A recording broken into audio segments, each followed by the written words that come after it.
Welcome back to the opening round of the Dunlop Great and British Festival here from Rockingham International Speedway. And next we look at the opening round of the Radical UK Cup. And here is the starting grid. Rob Weldon and Roger Bromley took pole position, with Jonathan Wright and Derek Johnson, the reigning champions, in second position. The rest of the grid there, with Scalepi and Brown rounding out the 19 runners here of the opening round of the Radical UK Cup. Rolling start, 75-minute race, 1 pit stop, 2 drivers. Plenty for us to work our heads round as they head down towards turn 1 for the first time. And these SR8 V8 cars, 6-speed sequential gearboxes, extremely fast, this Rockingham circuit. Very much an endurance type of race this, so it's very important none of these drivers bump into each other on the first lap. But these cars really are not far down from a proper Le Mans type car. Huge downforce and lots of horsepower. You'll see a big variation in driver speeds here. One driver, sometimes a pro driver, another driver, definitely an amateur. But what you'll also see is long distance strategy, different pit stop strategies depending on what happens during the race. And what you'll also see is different race distances during the course of the season. This is a 175-minute race. They can be divided up into 2 45-minute races with different drivers. So it's constantly changing goalposts for these Radical races, and we're just getting the race underway. And the driver definitely on the move is Nigel Greensall in the front-running red car, really pushing through the field. Just saw him take second place in the earlier shot, but this midfield battle looks to be going on. Again, you've got a mixture of the slower drivers with the faster drivers side by side, but important they don't bump into each other. Important they're here at the end of this 1 hour, 20-minute race. It makes for very exciting racing, having some drivers faster than others, and you'll end up with one car being extremely fast partway through the race and then maybe dropping back in the second half of the race, or vice versa. And we've already got a big problem, and that is Richard Fern's car, and very much on fire. You can see the driver in the top right-hand corner, and he's fine.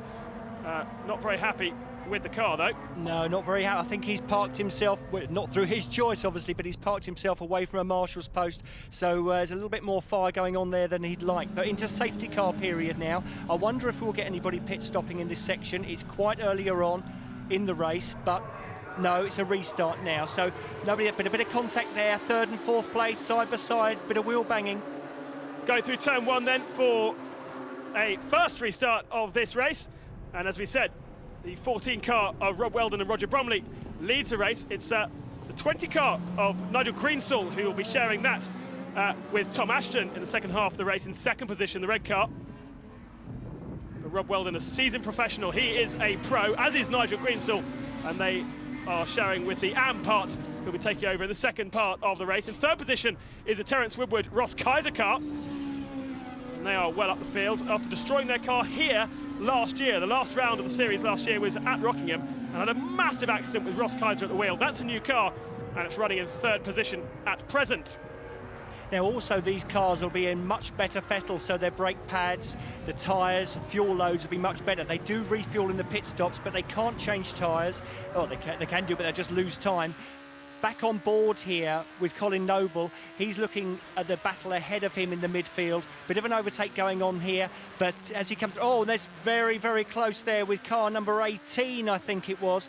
Very close, left himself a bit of room, but as he comes back through, will he be able to overtake round the outside? I very much doubt it, but he is having a go. But no, tucks in behind him, much better idea, I think.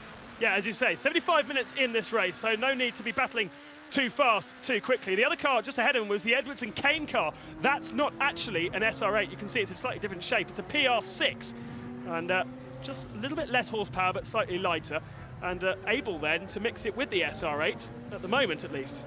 Exactly, I think that's the type of track we've got here. A very fast section, but the rest of it is very tight, and again he's having a look back up the inside. I don't think he's going to make it there, but side by side through the second chicane. So he's lost 2 places there, but still early doors. The 42 car at the lead of that battle is the Alan Crompton car, and this is the battle I think for 4th or 5th position at present, and we've got another car off the circuit and seems to be smoking, yeah, and that is the 5 car of Osborne and Hall, and we have safety car out yet again. Now this is a bit further into the race. We might see some strategic pit stops. You don't lose any time by going into the pits under safety car period. The fans there on the grandstand waiting for the stops, and indeed the first man to pit is Nigel Greensall. He'll be jumping out the car to hand over to Tom Ashton, who's a bit premature in getting into the car. He needs to be out of the car whilst they refuel, Not allowed to have a driver in whilst refuelling. We've got another car in there. That's, I think, more of a problem than a stop for the 17 car of Phillips and Smith. And here is Roger Bromley, the character-full Roger Bromley, and he'll be swapping over with Rob Weldon, who jumps out the car, just takes a little bit of seat out with him. So he was leading the race. And here is another car. Now this is Jonathan Wright handing over to Derek Johnson, and they are a force to be reckoned with. As I said, they were second on the grid. And so we've had some of the leading contenders in the pits. That's going to mix up the order somewhat. There is Tom Ashton then in the 20 car, with those who've stopped behind. Ooh, a bit of fuel coming out there. Just coming out of the overflow on the breather, I think. That'll be fine once they do another lap or so.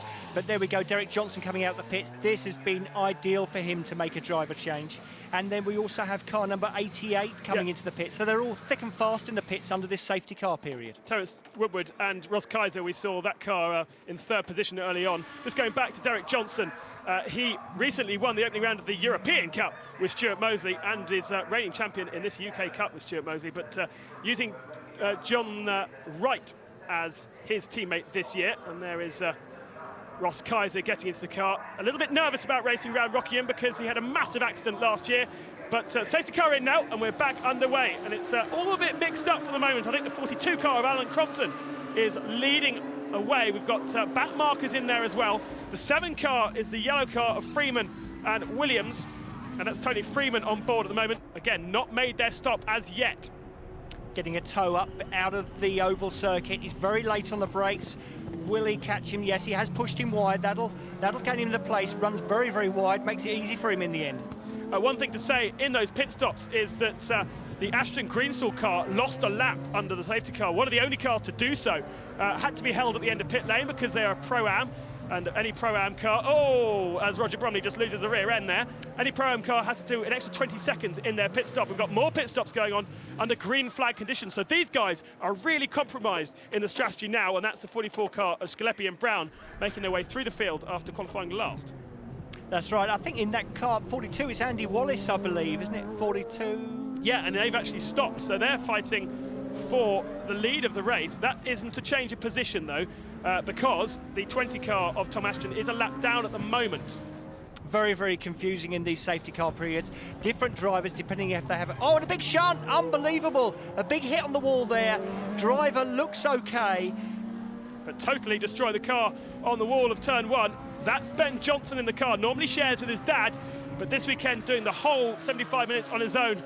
And there is the 7 car of Tony Freeman and Duncan Williamson. Swapping over, Duncan getting into the car. And they pitted just before the safety car, so they might be okay. And they might actually benefit so much that they'll be at the front of the field by the time they get back out on circuit. The 18 car there of Thomas and Loughran changing over. Argos sponsorship on that car, so recession, what recession? That car was going very well in the early stages, so let's see how we get on with the other driver on board. And again, another driver change, car number 19. Yeah, Gary Edwards getting into that car as we go green once more. And hopefully this will be the last safety car period that we see as they head their way round the banking. Most of the drivers now have done their pit stop, although that car in second position there is the 88 car of Terence Woodward and Ross Kaiser. Now I think that they are actually in the right position. There's the 1 car of Derek Johnson, reigning champions lying in 3rd or 4th position. There's back markers all over the place at the moment, but we do know that Roger Bromley is leading the race, the 14 car there, leading the race and under pressure at the moment from Ross Kaiser, who's starting to warm to the track after his accident last year. And what can he do? There's a lot of cement dust on the turn 1 there, where Ben Johnson's car obviously spilt its guts after that big accident. Pleased to say that Ben is okay, just a little shaken. Roger Bromley being followed very, very closely. There's Andy Wallace, he's a lap down. This is the first time, amazingly, that Andy Wallace has ever driven a Radical, and also only driven at Rockingham, never driven here before, and yet he's a Le Mans winner. That's right. I don't think you get too many Le Mans winners doing Radical races, but it's great to see somebody of Andy's experience and knowledge out there. But we can see there that we've got Derek Johnston pushing forward. He's the man, I think, on the move, and Roger Bromley really needs to push on, otherwise that number 1 car is going to be right on his tail. Those two have certainly raced each other many times before in this UK Cup last year. And and it's normally Derek Johnson who is the victor, but Bromley has a good gap at the moment. He's been in the car quite a long time. Remember, there was one of the first cars that pitted. Rob Weldon, the faster of the two drivers, I think it's fair to say, although Bromley is a good peddler. And there now, in second position, is Derek Johnson. So hunting him down, as you said. Another change of position. The 18 and the 19 car fighting through. That's Gary Kane. Oh, and the 18 car spinning. That was from third position. And a bit of damage as well, I think, coming off the side of that car. There was a little bit of contact, I think. A very, very wide entry to that corner. If you leave the door open, it's just inviting somebody to dive up the inside, and that's exactly what happened. So that's invited then Gary Kane to move up in the 19 PR6. But he's also under pressure from Tom Ashton in the 20, the red car, that we saw in the shot as well.